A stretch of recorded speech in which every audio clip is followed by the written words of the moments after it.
Glória a Deus. Toda a igreja com a paz do Senhor. Amém. Podemos nos assentar. Glória a Deus. Espírito Santo.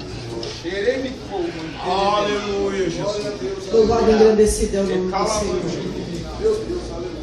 A palavra que eu vou trazer aqui nessa noite, que o Senhor colocou no meu coração, e que eu gostaria de compartilhar da mesma forma que o Senhor colocou, que falou comigo. Está em Números, Aleluia. no capítulo 14 de Números.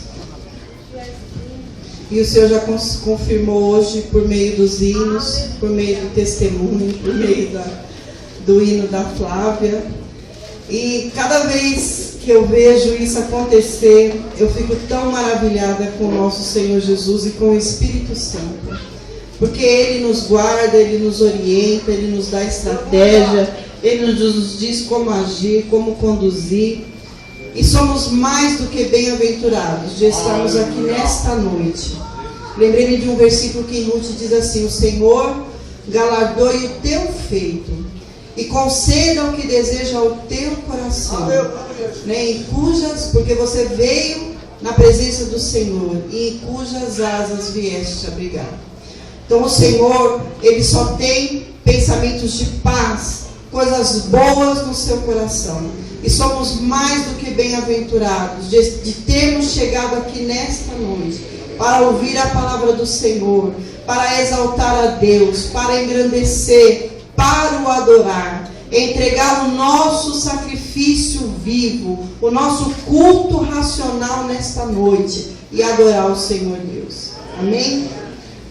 O tema dessa noite é A Caminho de Canaã. E o primeiro texto que eu vou ler está em Números 14, no versículo 18 até o versículo 24.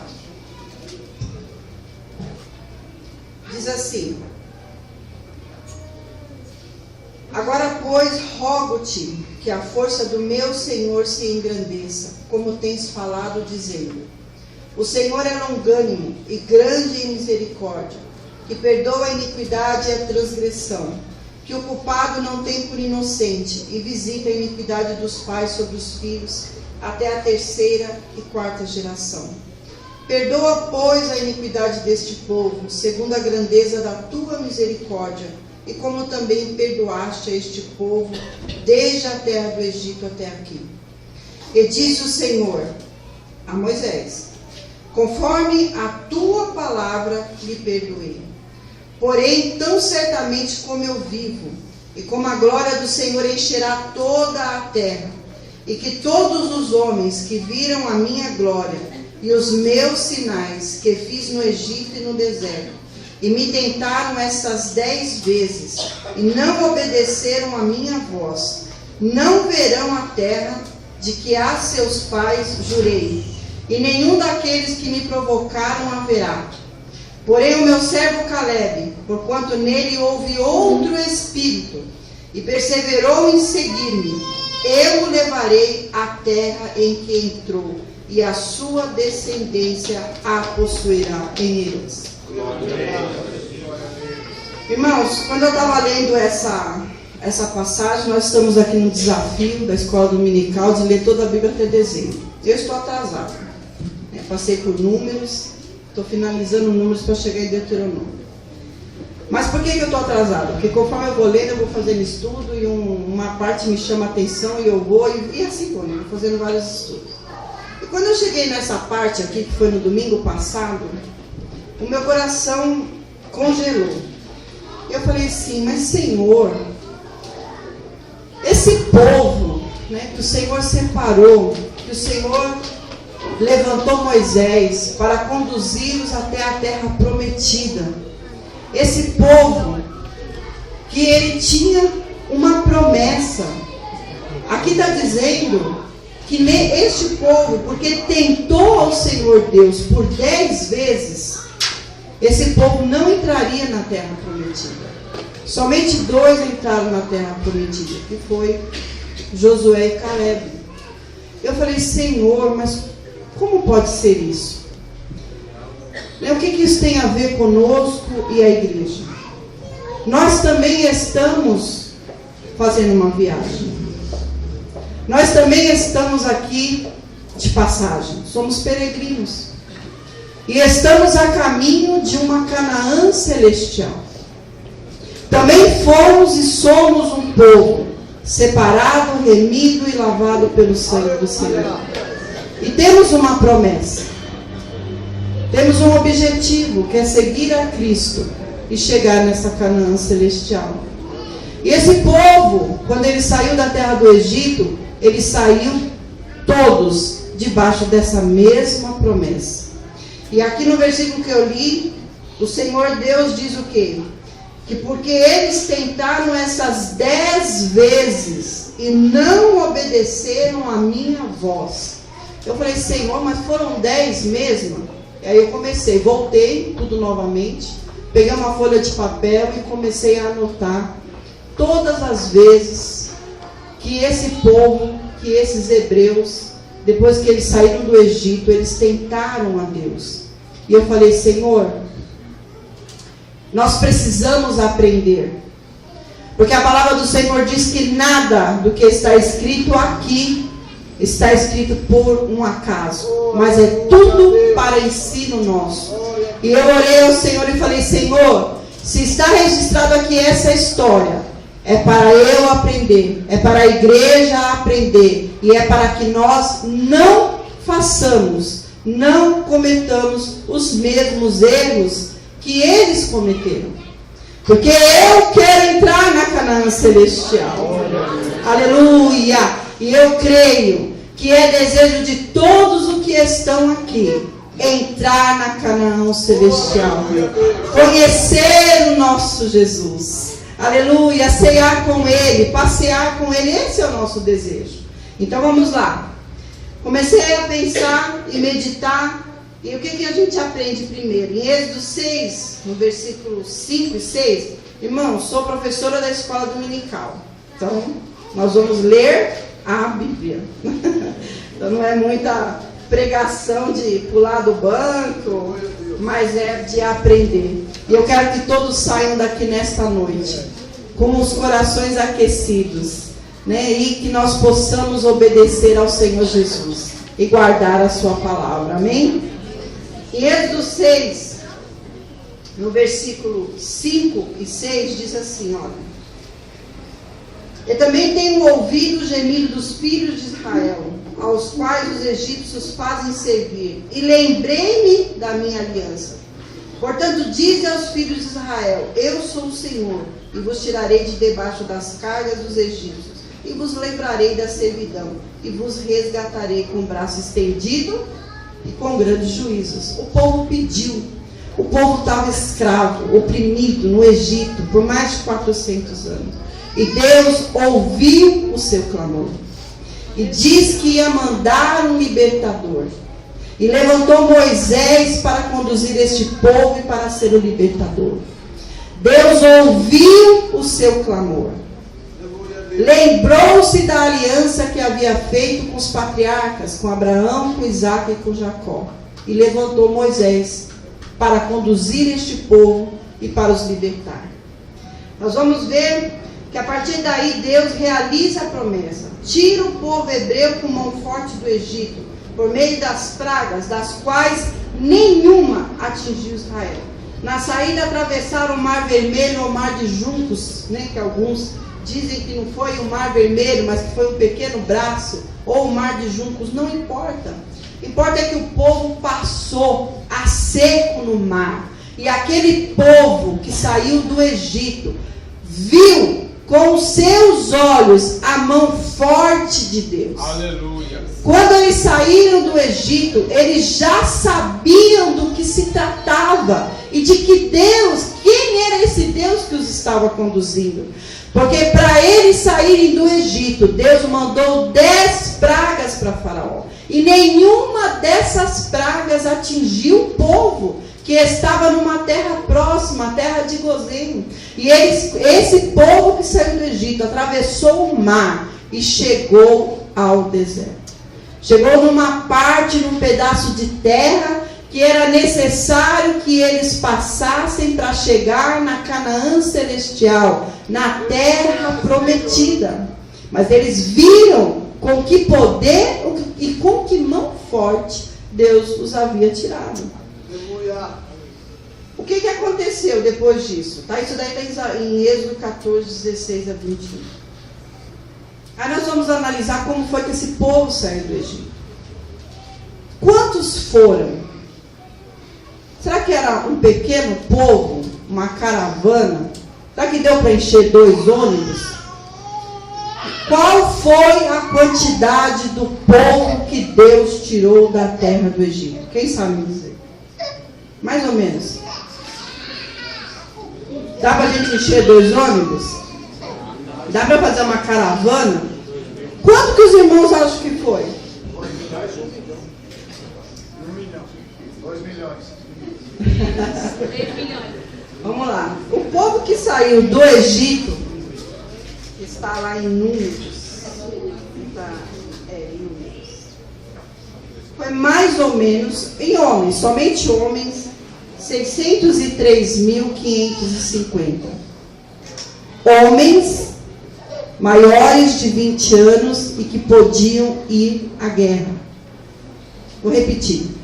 603.550. Somando mulheres, idosos, crianças, dava aproximadamente 1 milhão, 1 milhão e meio. Alguns estudiosos dizem mais ou menos 3 milhões. Mas era muita gente, não era? Imagina agora esse povo todo sendo conduzido no deserto. Se vocês lerem a história, vocês vão ver que Deus ordena que eles levem tudo o que eles podiam. E não ficou uma unha do povo hebreu na terra do Egito. E eles saíram com toda esta multidão. Homens, mulheres, crianças, mulheres grávidas, idosos. Todo esse povo saiu. E levaram bois, ovelhas, vacas, tudo que eles podiam levar. Mas, amados, por mais que eles quisessem levar, e aí a primeira reflexão que eu faço com vocês nessa noite, é que será que algum deles, quando atravessou aquele mar vermelho, tinha na sua cabeça que eles iriam ficar 40 anos no deserto? Como é que eles se prepararam para essa viagem? Por mais que você se prepare para uma viagem, né? Nós que saímos de férias, nós ficamos 1 semana fora de casa, né? Mulher, os filhos, quando a gente arruma uma mala, o que a gente faz para ficar 1 semana fora? Mulher principalmente, carrega quase tudo. As malas são enormes, porque a gente pensa em tudo. Agora imagina esse povo saindo. Na cabeça dele, eles jamais imaginariam que iam ficar 40 anos. E por mais provisões que eles trouxessem do Egito, não era para eles ficarem 40 anos. E a gente vai vendo no decorrer da história que Deus, na sua infinita misericórdia, e nos seus pensamentos, e naquilo que Ele tinha para aquele povo, também não era para eles ficarem 40 anos, que foi o que nós lemos aqui. Mas porque eles tentaram tanto a Deus, eles acabaram ficando 40 anos. Mas a provisão não era para ficar por 40 anos. E a gente nunca para pensar nisso. A gente lê a história já sabendo que aquele povo ficou 40 anos e não se preocupa em saber o porquê que aquele povo ficou 40 anos. Não é verdade? Vamos lá. As provisões e tudo que puderam levar era para uma jornada curta, porque por mais animais, ouro, prata, alimentos que levassem, não o preparariam para uma jornada de 40 anos. A multidão era muito grande. Saíram do Egito cerca de 603.550 homens de pé, sem contar meninos, homens de 20 anos para cima. Este povo era constituído de uma mistura de gente. Não saiu somente judeus do Egito, mas saiu uma mistura de gente. Porque eles ficaram por mais de 400 anos no Egito. Ovelhas, bois e uma grande quantidade de gado. Podemos dizer então que tínhamos aproximadamente mais de 1 milhão de pessoas. Ao final dos 40 anos, entraram em Canaã. Se você for ler lá em Números 26, 51, sabe quantos entraram em Canaã? 2 que não murmuraram. Mas quantos Josué conduziu à terra prometida? Já pararam para pensar nisso também? A gente também sempre ouve isso, né? Saíram tantos do Egito, mas somente 2 entraram na terra de Canaã. Não entraram somente 2. Entraram 2 que não murmuraram, que não desobedeceram. Mas quantos entraram? Números 26, 51. Entraram 601.730 homens. Quem era esse povo?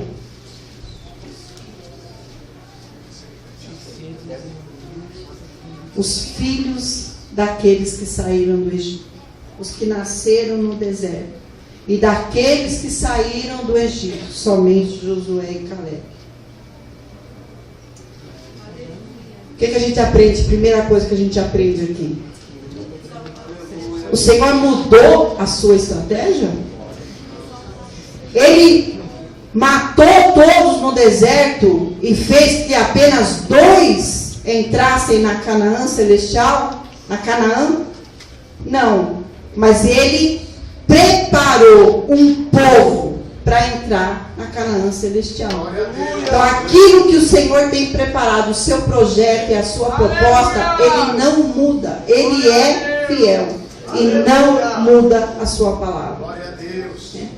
Após a travessia, após eles passarem o Mar Vermelho, após eles chegarem nesse pedaço, nesse deserto, com apenas 3 dias, eles chegaram a Mara. Eu vou ler bem rapidamente esse pedaço, porque o que eu quero refletir com os irmãos é a parte final, que é para a igreja. Após a travessia, eles viajaram por 3 dias através do deserto de Seir, chegaram a Mara, está em Êxodo 12, 51. De lá eles caminharam até ali e entraram no deserto de Sim, mais ou menos 45 dias após a saída do Egito, onde pela primeira vez foram supridos com maná. Movendo-se em direção a Refidim, foram atacados pelos amalequitas, que está em Êxodo 17, 8 a 16.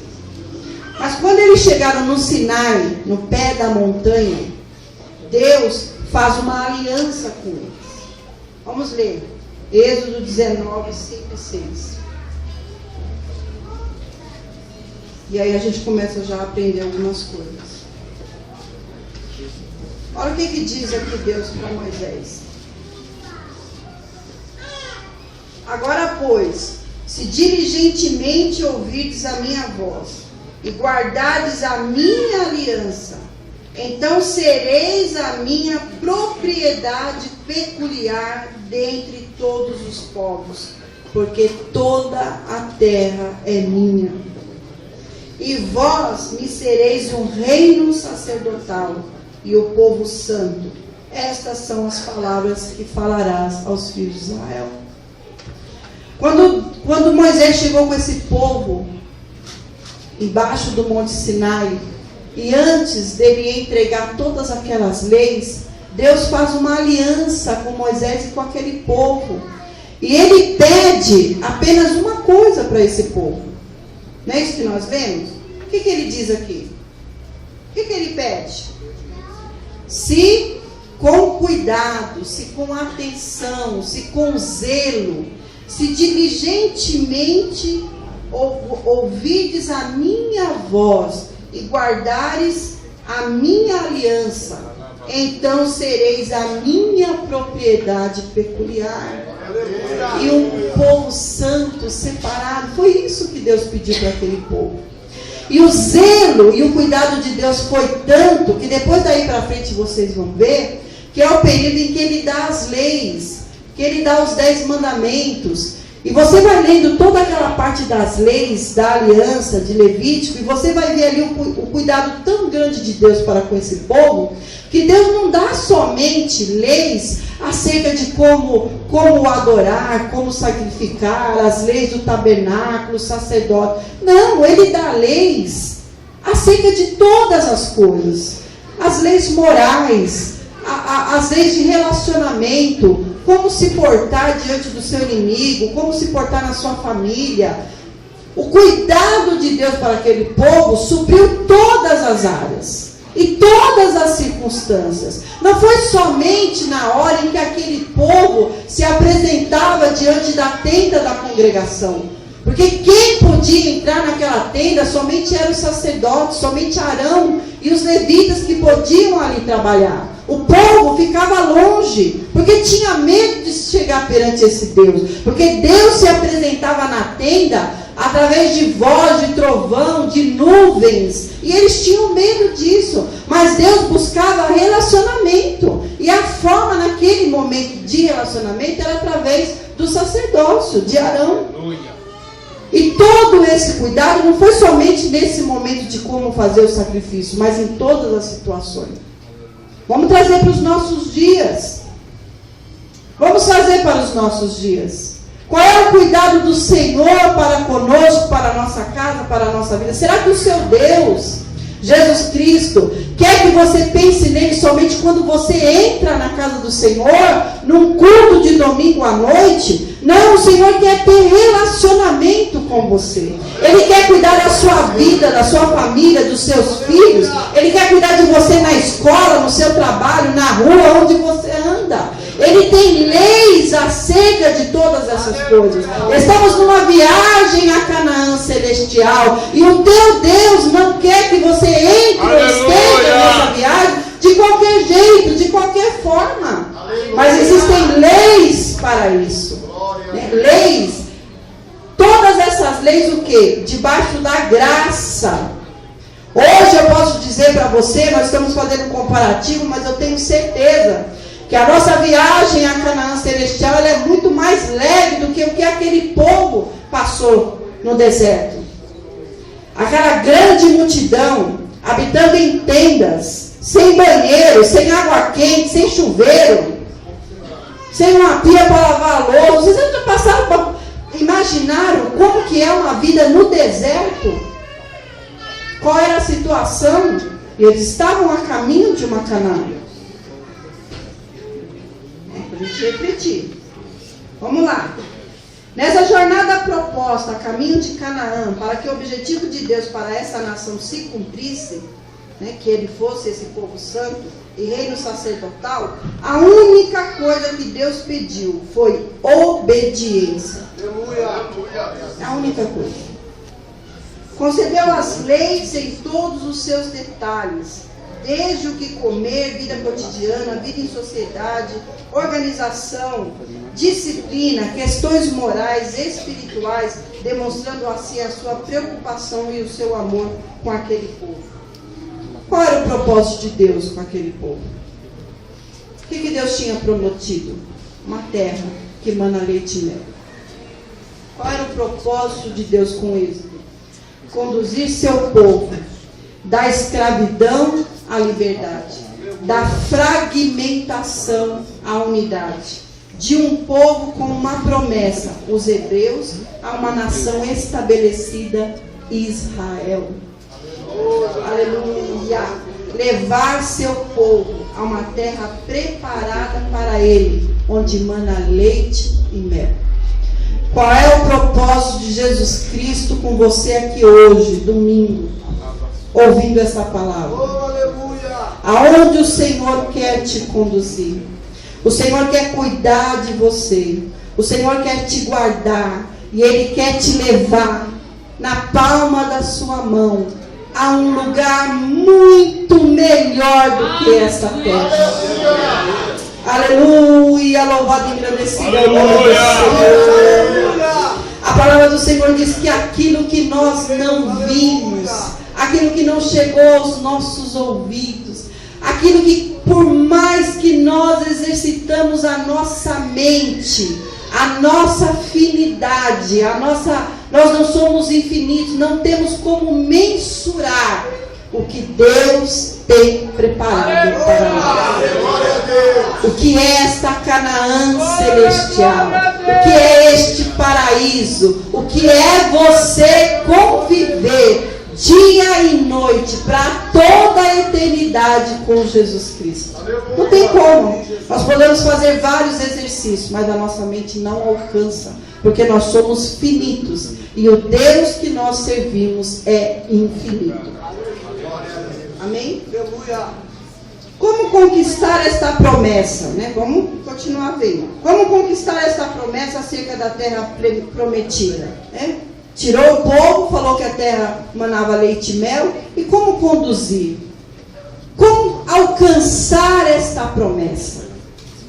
Como alcançar essa promessa? Aí descobri mais uma coisa. Que até como alcançar essa promessa e como Israel deveria se portar, como Israel deveria fazer quando chegasse na terra, até isso não foi escondido aos olhos de Israel. Deus declarou isso para eles. Está lá em Êxodo 23, 20 a 33.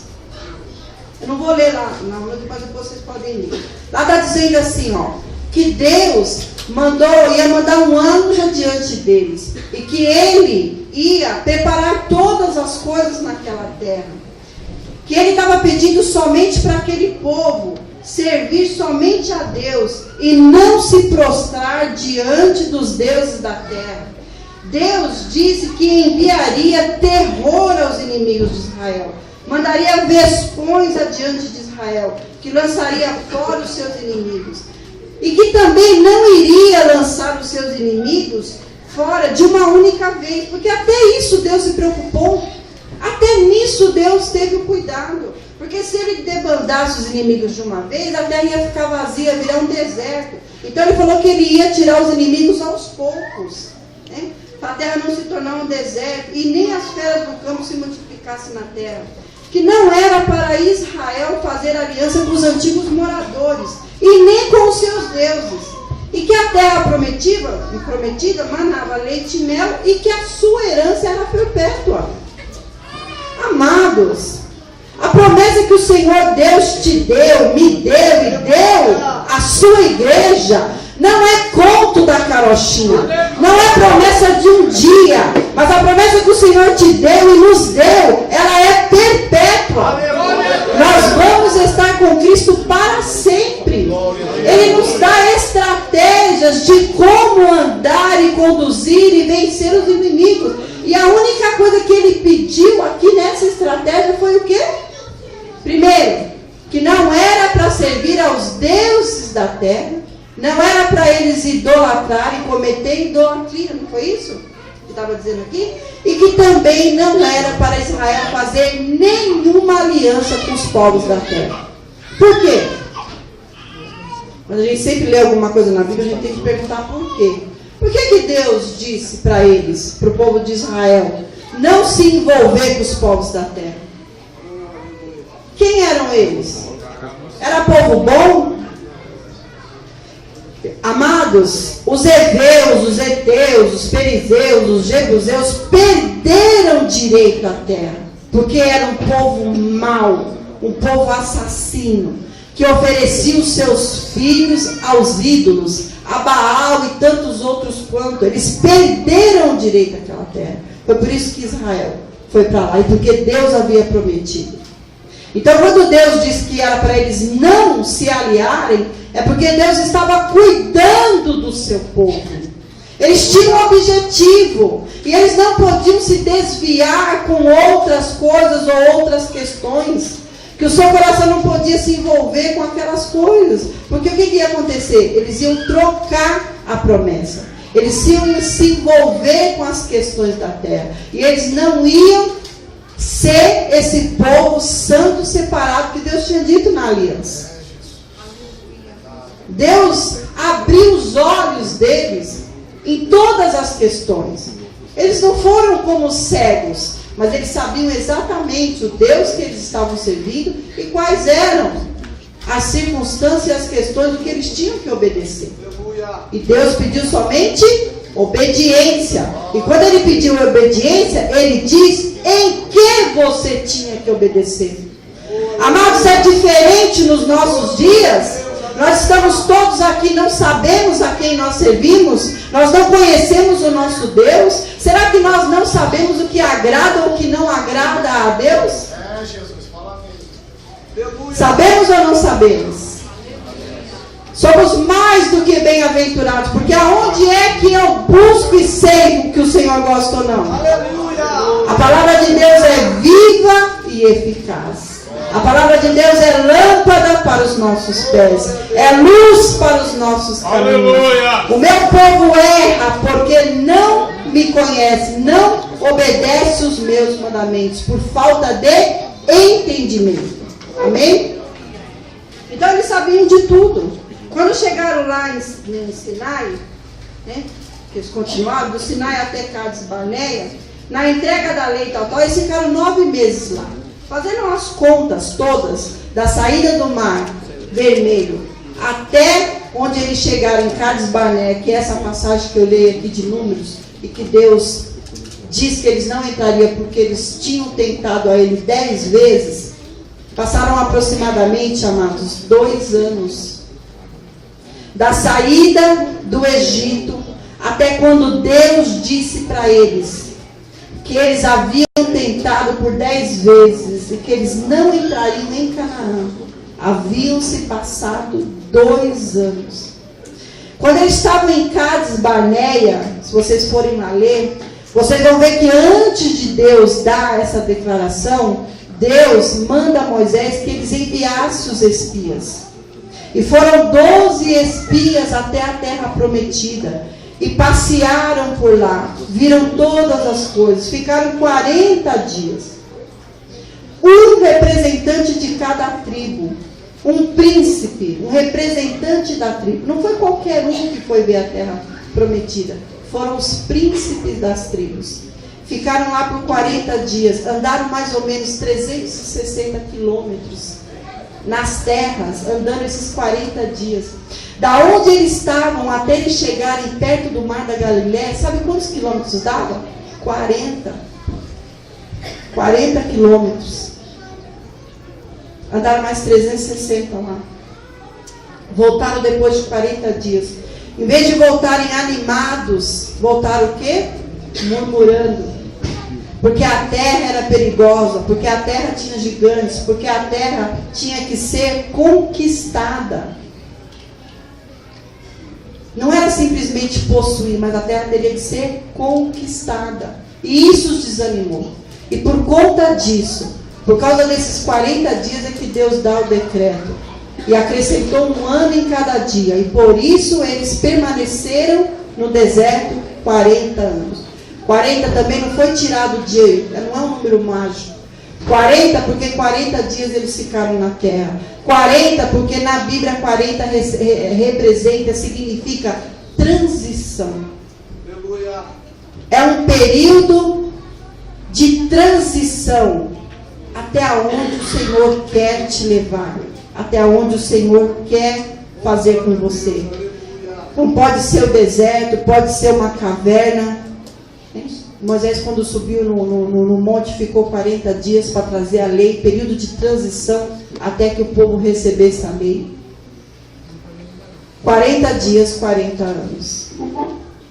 Quer dizer, então que era para o povo, com tudo que ele saiu do Egito, ficar quanto tempo peregrinando? No máximo 2 anos. No máximo. Mas ficaram 40.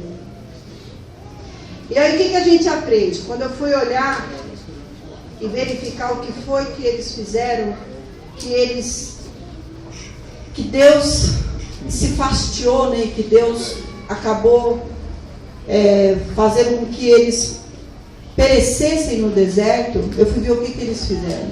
E eu anotei aqui essas 10 vezes que o Senhor diz que Israel tentou a ele. Primeiro, eles murmuraram por causa de falta de água. Chegaram ao local, mas as águas eram amargas, o lugar chamou-se Mara. Qual foi o juízo aí? Deus não deu juízo, mas Deus alertou o povo à obediência. Trouxe eles a Elim, que era um oásis próximo, com 12 fontes de água e 70 palmeiras. Depois eles foram para o deserto de Sim. Lá eles murmuraram, porque eles se lembraram da carne e do pão que eles comiam no Egito. Voltaram os olhos para trás e se lembraram do Egito. Deus atendeu, não deu juízo, mandou maná. Deu regras para comer esse maná. Era para eles pegarem o sustento do dia, não era para guardar. Alguns guardaram, quando foram ver no outro dia tinha virado bicho. reclamou e queria carne, aí Deus foi e mandou as codornizes. Depois eles chegaram ao Sinai. O povo, né, aí quando Moisés subiu, ficou 40 dias. Porque Moisés subiu, ficou muito tempo, eles acharam que Moisés tinha morrido, não ia voltar mais. Aí fizeram o quê? O bezerro de ouro, idolatria. Mandaram Arão, né, levanta-te, faze-nos deuses que vão adiante de nós. Ofereceram o holocausto, comeram, beberam e se folgaram. Moisés desceu com as tábuas. Depois, o quinto aqui. Pecado de murmuração, queixaram-se, né, começaram a reclamar. Aí Deus foi e mandou um incêndio para aqueles que estavam na última parte do arraial. Esse lugar chama-se Taberá, que significa incêndio. Depois, lembraram-se do Egito mais uma vez, pediram carne. Essa aqui da carne é das codornizes. Aí esse lugar que eu achei interessante, Deus deu o nome de Kibrote Ataava, que significa sepulcro dos desejos. Eles se lembraram da carne, dos alhos, dos temperos do Egito, né? Lembraram-se dos peixes, melões, pepinos, cebola e alho. E foram reclamar com Deus. E Deus mandou as codornizes. Aí quando eles estavam comendo, alguns, né, pereceram, porque Deus ficou irado. Aí por causa disso, alguns pereceram com a carne entre os dentes. Mas os irmãos estão percebendo o que eles se lembravam do Egito e diante de quem eles estavam? De um Deus que tinha aberto o Mar Vermelho, um Deus que se apresentava a eles como nuvem, como coluna, um Deus que já tinha providenciado água, tinha dado maná, e eles olhando o Egito, olhando o passado. Depois Arão e Miriam falam mal de Moisés por causa da esposa Cuxita. Miriam fica leprosa por 7 dias. Esse é o sexto. Depois, murmuração dos espias, que foi o que nós lemos. Depois, rebelião de Coré e Datã e Abirão contra a hierarquia de Moisés e Arão. Eles se rebelaram porque acharam que alguma coisa estava errada. Que não era Deus que tinha instituído Moisés e Arão. E eles também, os da casa de Levi, queriam também oferecer sacrifícios a Deus. E foi lá Abião, Coré e Datã, reuniram 250, falou que ia se apresentar diante de Deus com os incensários, porque alguma coisa estava errada. Não eram Moisés e Arão os representantes de Deus, que eles também tinham direito. E aí, por conta disso, Deus vai e mata os 250, porque apresentaram fogo estranho perante a Deus. E Deus vai e mostra mais uma vez para eles que Moisés e Arão eram os seus representantes. E é aquela passagem que a vara de Arão floresce. Porque eles tinham se rebelado contra o que Deus tinha determinado. 9, murmuraram, depois disso, no dia seguinte, murmuraram do juízo de Coré e Datã contra Moisés e Arão, dizendo que eles tinham matado o povo de Deus. Aí por causa disso morreram da praga 14.700 pessoas. Deus pediu para cada representante da tribo cortar a vara, e a vara de Arão floresceu. Depois, o último, saída de Ora, rodear a terra de Edom, murmurou contra Deus e contra Moisés. Não tem água nem pão, e a nossa alma tem fastio desse pão vivo. Por conta disso, Deus vai e manda as serpentes ardentes. Moisés tem que fazer uma serpente de metal, de bronze, e todos aqueles que oram para a serpente foram salvos, né? Mas por conta disso também morreu bastante. O que eu quero dizer com tudo isso, né? Quais foram aqui que eu li para vocês os pecados e a murmuração do povo? Foram coisas assim muito difíceis de nós não fazermos hoje? O que eles fizeram? Murmuraram. Falaram mal daqueles que estavam sobre o povo, né? Os pastores, presbíteros, falaram mal deles. Contestaram a autoridade que Deus tinha dado. Trocaram a glória de Deus, o que Deus estava mostrando para ele, por necessidades fisiológicas. Lembraram da carne, lembraram da água, né? E Deus, cada vez dando maná, né? Fazendo milagres entre eles. E esses milagres, amados, eram visíveis. Pode ler lá. A nuvem o acompanhava sempre. A coluna de fogo estava lá sempre, para quem queria ver. Quando Deus mandava a praga, descia fogo do céu, abria o chão. Coré e Datã abriu o chão e eles caíram, foram tragados vivos. E isso esse povo via aos olhos nus. E nem assim eles tiveram medo e receio de murmurar de Deus, ou de trocar as coisas de Deus por coisas triviais. Esaú trocou a sua primogenitura por um prato de lentilha, porque ele estava com muita fome e naquele momento era aquilo que ele queria. Será que nós hoje não podemos estar cometendo os mesmos pecados? Nós estamos também a essa Canaã celestial. Será que nós temos, qual é o valor que nós temos dado às coisas de Deus? Qual é o valor que você dá a um culto? Qual é o valor que você dá a uma hora de oração? Qual é o valor que você dá à palavra de Deus? Será que você tem trocado esses momentos de Deus? De estar, quando não cantamos aqui hoje, que gostaríamos de estar próximos de Deus, de estar presente com Deus. Será que de fato nós pensamos assim e agimos assim? A palavra do Senhor diz que nós temos que obedecer. E a sua palavra tem que estar em nosso coração. E o amar a Deus e as coisas de Deus, você tem que olhar como tesouros. A palavra do Senhor diz que as coisas sagradas de Deus, Ele tem guardado em vasos de barro. Sabe quem é o vaso de barro? Você, eu, nós que estamos aqui. O Senhor tem nos dado e nos concedido dos seus mistérios, da sua grandeza, do seu amor, da sua graça. Ele nos tem chamado de seus filhos. Temos uma promessa de estar com Ele. E como é que nós estamos lidando com estas coisas?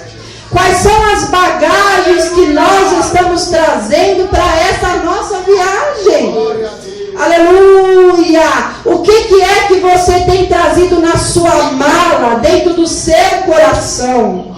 Qual é a sua bagagem? O Senhor quer que você esqueça do Egito, esqueça a carne, esqueça os temperos, esqueça o peixe, esqueça o conforto. Aleluia! Louvado e bendecido é o nome do Senhor. Israel, nesse povo hebreu, muitas vezes lembrou-se do conforto, porque eles estavam num deserto. Quantas vezes nós estamos passando por um deserto, mas aprendemos aqui que podemos muito bem atravessar o deserto com os nossos corações irrigados com a presença do Senhor, irrigados com a sua palavra. Sabe como o Senhor quer que você esteja hoje? Como a corça que anseia por água. O nosso coração tem que pedir a Deus, tem que buscar a Deus. Eu tenho que ansiar a Deus. Sabe o que significa você conquistar a terra e conquistar Canaã? Você conquista quando você ama o seu Senhor, quando os seus feitos são de coração, quando você obedece o teu Deus e você o deseja mais do que qualquer outra coisa na face da terra. É fácil fazermos isso? Não. Não é fácil. Não é fácil estarmos nessa batida, nessa linda. Porque quando nós colocamos o nosso pé daqui para fora, muitas coisas nos alcançam. Temos que pensar em muitas coisas. Nós temos que trabalhar. É a fadiga, é a casa, são os relacionamentos. E esses relacionamentos muitas vezes não são simples. Amados, existem muitas raposinhas querendo conquistar o seu coração. Muitas raposinhas. Tem muitas coisas que querem ocupar o espaço do teu Deus. E se nós não abrirmos os nossos olhos, nós somos carregados por essas coisas. É muito mais cômodo, é muito mais fácil eu passar 2 horas na frente de uma televisão. É muito mais fácil eu ficar vendo outras coisas que não seja. Mas a palavra do Senhor diz o quê? Que nós temos que buscar as coisas que nos edificam, as coisas que nos colocam mais próximos de Deus. Se cada vez ou cada coisa que nós fizéssemos essa pergunta, nós pecaríamos menos. Será que aquilo que eu vou fazer agora neste momento vai me edificar? Vai me tornar uma pessoa melhor? Eu vou conhecer mais o meu Senhor? Esse ato que você pensou em fazer, ou que você faz na sua escola, ou que você faz no seu trabalho, podemos enganar a muitos, amados, mas nós não enganamos a Deus. E quando Deus falou aqui a respeito de Caleb, ele falou que nele havia um espírito diferente. Porque Deus não olha como eu e você. Nós olhamos o exterior, nós olhamos a capa, nós olhamos as vestes, mas o teu Deus olha o teu coração. Ele sabe qual é o seu intento, qual é a sua intenção. E o que Ele está ensinando para mim e para você hoje é que não perca o seu tempo com as coisas desse mundo. Não perca o seu tempo com coisas que não agradam o teu Deus. Você precisa saber e conhecer quem é o teu Senhor. Qual é a terra que você vai habitar. O que você precisa fazer para chegar lá. A palavra do Senhor diz que aquele que lança a mão ao arado e volta não é digno dele. Nós não podemos deixar o arado. Nós não podemos olhar para trás.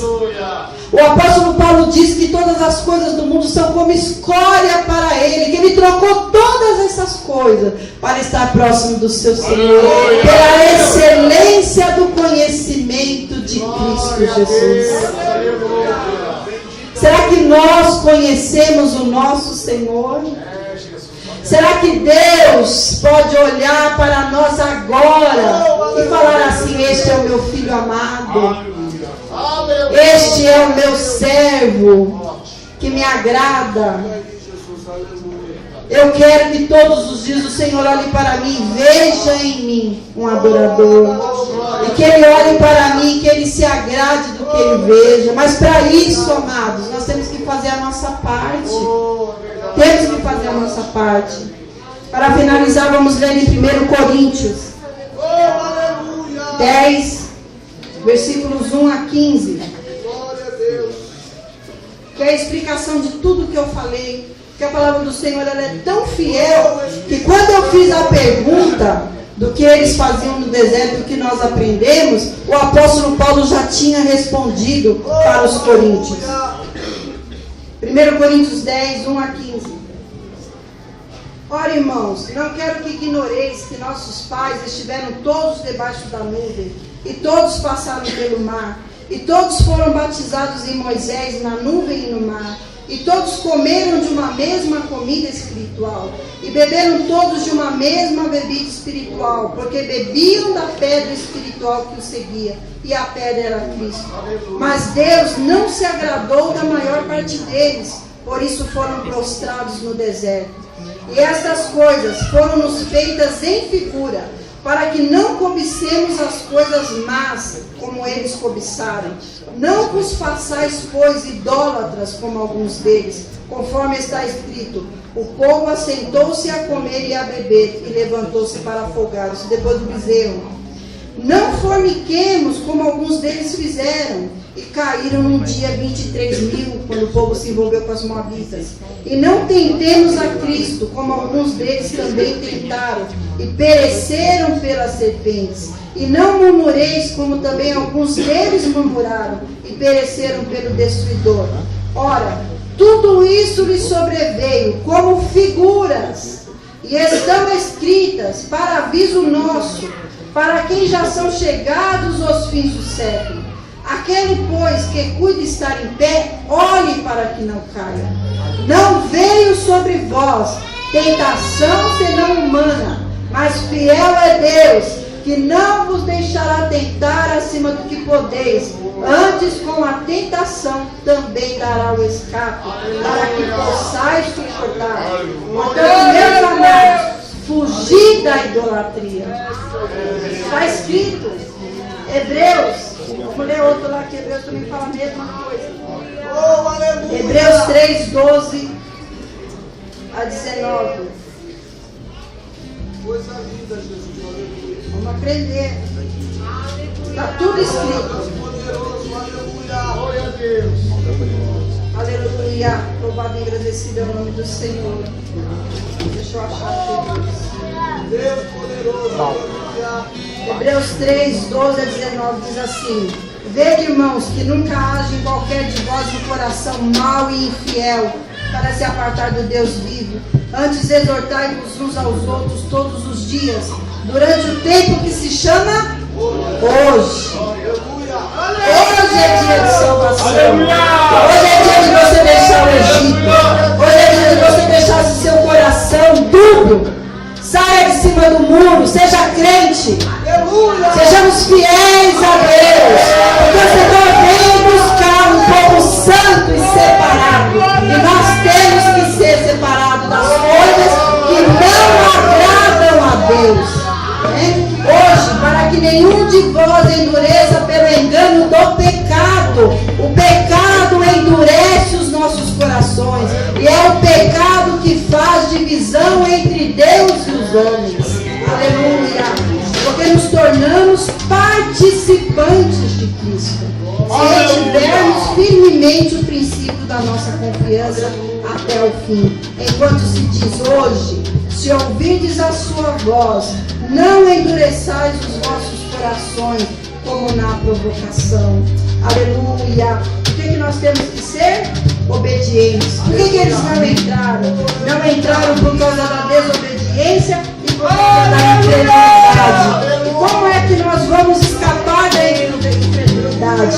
Quando nós tivermos o nosso coração fé, esperança e amor. Aleluia! Aleluia. A palavra do Senhor diz que nós guardarmos o nosso coração, guardarmos em Cristo Jesus pela sua palavra.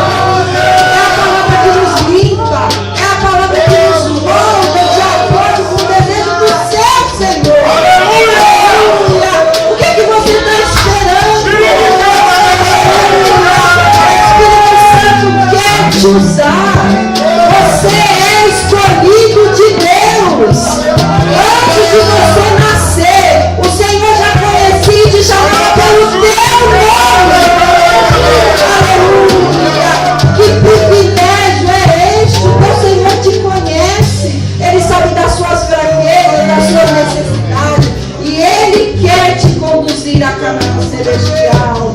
Aleluia! Louvado e agradecido. Quando nós olhamos para o deserto, quando nós olhamos para Israel, todas aquelas tipologias, sabe o que eu acho lá?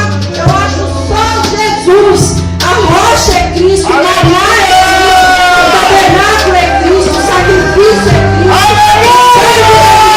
Cristo, o mediador é Cristo, o condutor é Cristo, o regente final é Cristo. Aleluia! Somos mais do que vencedores em Cristo Jesus. A minha graça te basta. O que nós estamos procurando e esperando neste mundo? Aleluia! A palavra do Senhor diz que este mundo que vocês veem e tudo que neles há